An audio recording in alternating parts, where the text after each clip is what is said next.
New Vishwakarma furniture থেকে আমি বাপি। আপনারা যে পাল্লাটা দেখছেন, এটি একটি বেলকনির পাল্লা। এটি অনেকটাই বড়।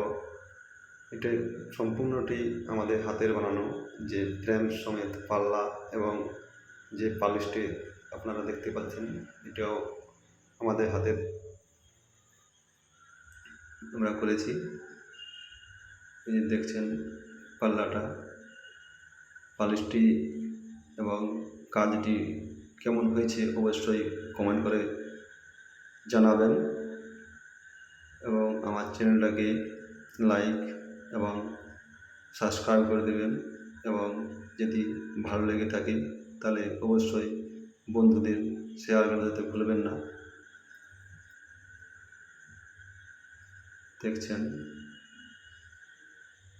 এর ফিনিশিংটা, এটি একটি সেগুন কাঠের উপর বানানো। Thank you.